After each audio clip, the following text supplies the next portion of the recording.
Just take a moment and acknowledge the loss of a very dear friend of mine and really a mentor and a hero in many ways, our dear Junaid Jamshed. Inna lillahi wa inna ilayhi raji'un. May Allah accept him among the shuhada.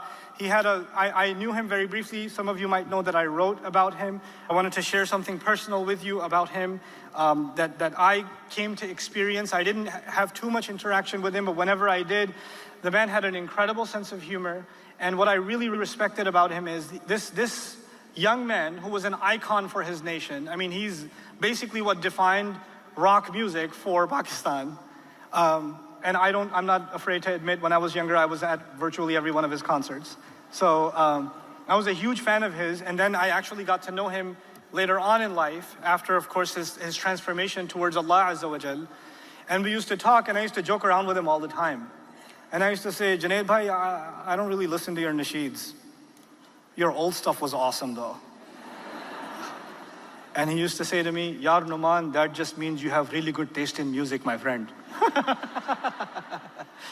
So just a couple of weeks before it melted my heart, I was in London a few weeks ago, and I wrote to him, I WhatsApped him, and I said, you know, I was driving around and I was humming one of your old songs. Not the religious one. And then you know what he did?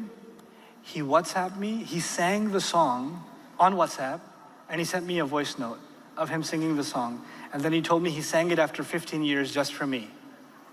Man, subhanallah. I was gonna play it for you, but I'm not gonna. So, but in loving memory of our dear brother Junaid, I just want to remind our young generation, this man had no temptation that wasn't in front of him. He had the world at his feet. He could have anything and anyone he wanted. That's literally the position he was in. And whether you agree with his understanding of religion or not, one thing you have to acknowledge, that in your hands, that dunya in your hands, walking away from that, I don't know how many people can do that. I don't know how many people could have that much in their hand and just walk away from it all.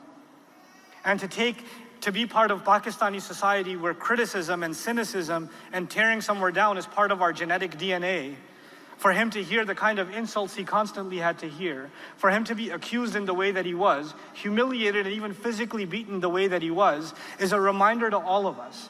It's a reminder that this ummah can become very harsh, very ignorant, very disrespectful, but that doesn't mean we're going to give up on this ummah like our dear brother Junaid did not give up on this ummah. The last conversation I had with him was actually about visiting Pakistan, because he said, yes, a lot of people say a lot of things about me, but Yar Nouman, hamare log hain, kya kare? There are people, what are we going to do? We have to love them. We have to take care of them. These are the same people who celebrated beating him at the airport. Some of these people are the same people who actually commented with ignorance when he passed away, thanking God that this wretched human being has died, etc. This kind of vileness, Muslims are capable of, and we complain that the non-Muslims are the enemy. We have the audacity to complain that. But what we learn from that is, despite the ignorance and the venom that is found within the folds of this ummah, we are still not going to lose hope in transforming enough of us that we can bring light back to this ummah. We cannot allow that kind of hatred to define us. We cannot. If we think that there's a hatred of the Muslims from the outside, there's an internally existing hatred that needs